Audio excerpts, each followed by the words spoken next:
Hello, Kinders. Welcome back for another night of stories. Today we're going to continue in our storybook, our Berenstain Bears storybook. And this chapter is called The Berenstain Bears Seashore Treasure. The bear family was going to the seashore. That's another name for beach. They were going across a bridge. The bridge went to Laughing Gull Island. It was called Laughing Gull Island because so many laughing gulls lived there.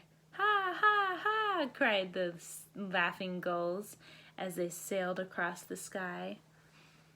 Gulls are birds.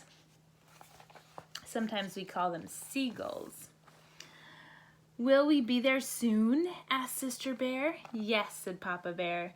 Do you see that house on the beach? That is where we are going to stay.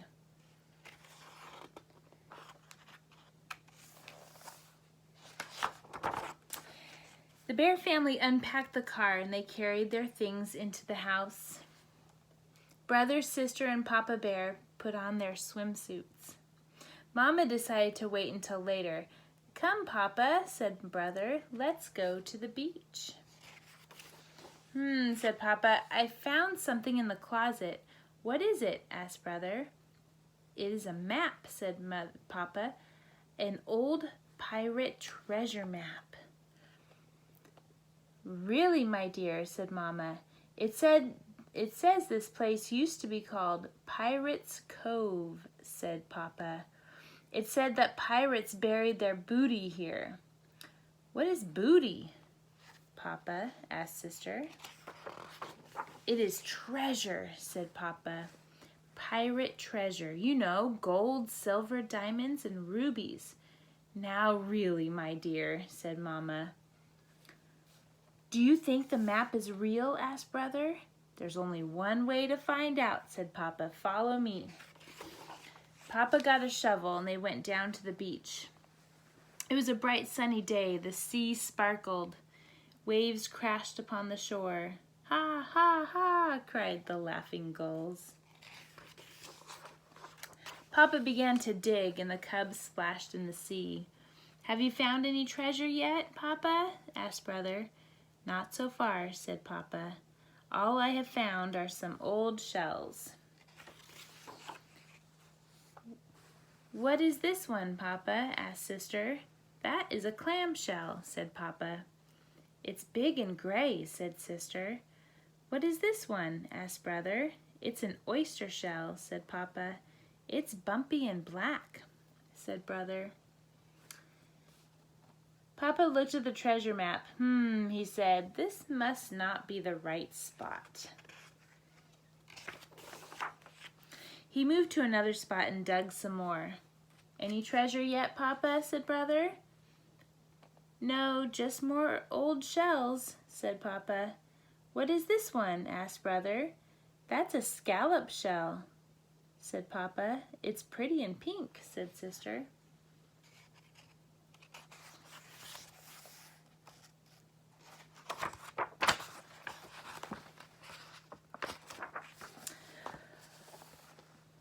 What are shells for? Asked Brother. Shells are the homes of some sea animals, said Papa. The clam shell is the home of a clam. The oyster shell is the home of an oyster.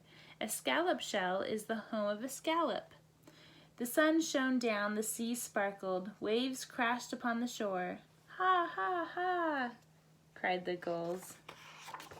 Papa, what happened to the clam and the oyster and the scallop? Asked Sister. I guess maybe the laughing gulls got them, said Papa. Papa looked at the map again. He said, this must not be the right spot. So they went to another spot and dug some more. Any treasure yet, Papa? Asked Sister. I'm afraid not, said Papa. Just some more old shells. You know something, said Papa, digging for treasure is hot work. Ha, ha, ha, cried the laughing gulls. Said Papa. Do you think those gulls are laughing at us and our treasure hunt? No way, said Brother. We came looking for treasure, and we found it. We found the treasure of the sea." "That's right," said Sister, "a whole bucket full."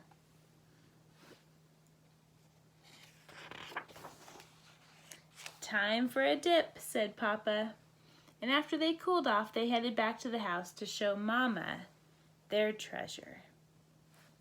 They found some pretty shells, didn't they? They thought they were going to find some gold and diamonds, but they found beautiful shells. "Papa," said Brother, "what are you going to do with the treasure map?" Said Papa, "I might just leave it in the closet for the next Papa Bear." Our next chapter is the Berenstain Bears' Sick Days.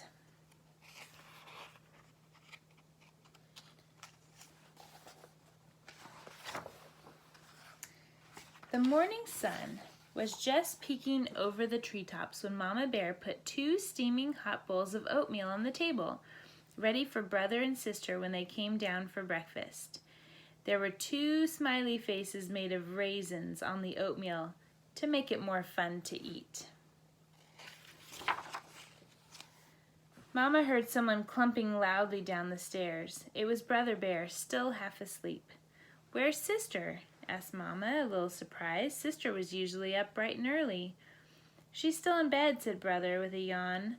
"But she'll miss the bus," said Mama.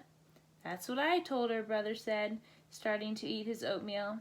He tried to get 1 raisin in each spoonful to make them last. But she just sort of groaned and rolled over. That didn't sound like the Sister Bear Mama knew.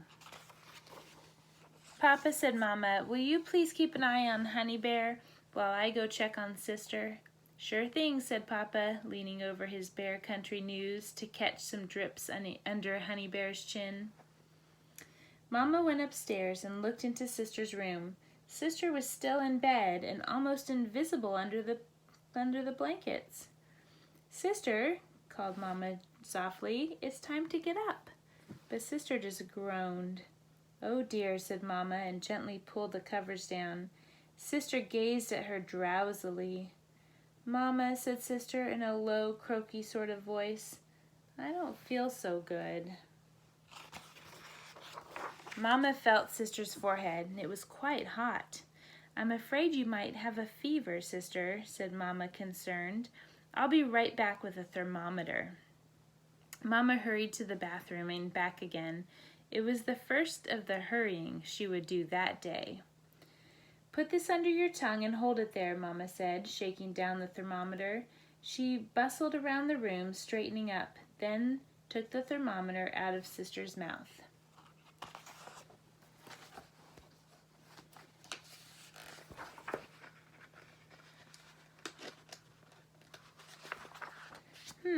Said Mama.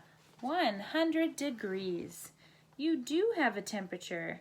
You'll have to stay home from school today." "I don't feel so good," was all that Sister could manage to say in her low, scratchy voice. While Mama was giving Sister some pills for her fever and getting her to drink a glass of water, Papa came in with Honey Bear. "Brother's off to school," said Papa, "but he said to tell you that he hopes you feel better soon." "Thanks," croaked Sister. "We hope you feel better too," said Papa, kissing Sister on the head. "Better," said Honey. Sister managed a little smile. "I've got to deliver an order of new chairs this morning," said Papa, handing Honey over to Mama. "I'm afraid you'll have to hold down the fort on your own." "Don't worry," said Mama with a weary smile. "I'll manage." And manage she did. First, Mama took Honey downstairs and put her in her playpen with some toys. After washing up the breakfast dishes, she did some laundry. Then she went back upstairs to help Sister get out of bed and walked down the hall to the bathroom.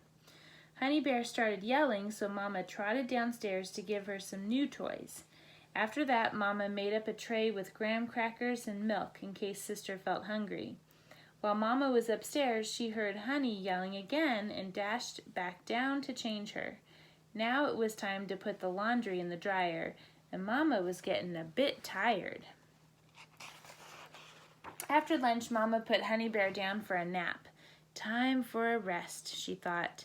But just as she sat down with a cup of tea and a copy of the Lady Bear's Journal, Sister showed up at the bottom of the stairs, trailing her blanket like a cape. "Mama," said Sister, "I'm bored. I don't have anything to do. Can I watch some TV?"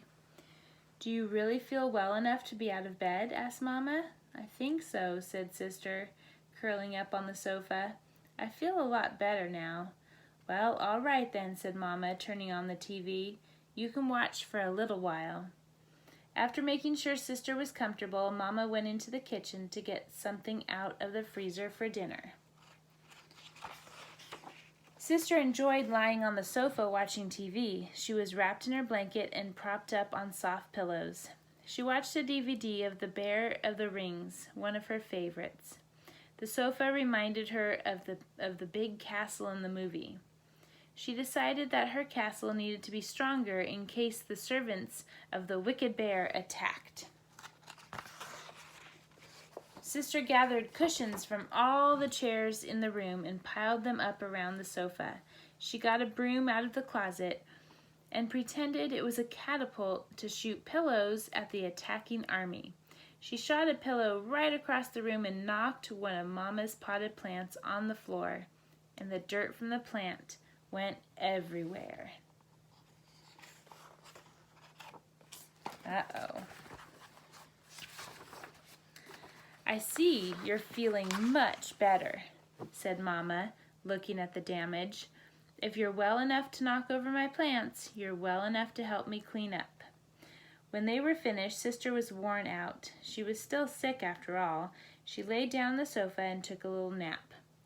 But Mama didn't get a moment's peace because Honey Bear woke up from her nap and wanted to play.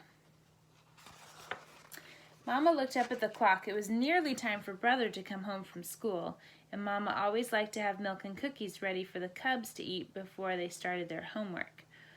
"Oh, my aching back," groaned Mama, getting up from the floor and going into the kitchen. A few minutes later, Brother Bear came home. "Hi, Mama," he called, tossing his book bag on a chair. "How's Sister?" "Much better, thank you," Sister answered from the living room. She was awake again and nearly feeling like her old self. "That's good news," said Brother, "because I brought your homework." "But I can't do homework," said Sister. "I'm sick." "You just said you were much better," Mama pointed out, coming in with milk and cookies on a tray. "Well, yes," admitted Sister, "but not that much better." "I think you better do your homework anyway," said Mama. "I don't think you're going to be sick enough to stay home from school tomorrow." "Aw, Mama," Sister sighed, but she did her homework all the same. When Papa came home from making his furniture deliveries, he found Brother and Sister hard at work at their homework. Honey Bear was busily knocking down the castle of blocks on the floor, and Mama Bear was sitting at the kitchen table, holding her head in her hands. "Whatever's the matter?" said Papa, concerned. "I don't feel so good," said Mama in a low, croaky sort of voice.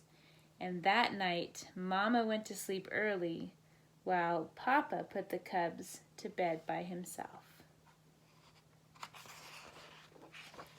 "What's wrong with Mama?" asked Sister as Papa tucked her in. "She has a little fever," he told her, kissing her goodnight. "She probably has a touch of what you had today. I'm sure she'll get over it in a day or two, just like you did." "Poor Mama," said Brother. "She can't even stay home from school. She doesn't go to school." "Don't worry," said Papa, turning out the light. "I'll take good care of Mama and Honey tomorrow. Mama will be able to stay home from home for a day." And that is exactly what Mama Bear did. The end. I like how they take care of each other in that story. I hope that you have a wonderful night. I hope you sleep well in your beds. I hope you're feeling well. And I'll see you next time.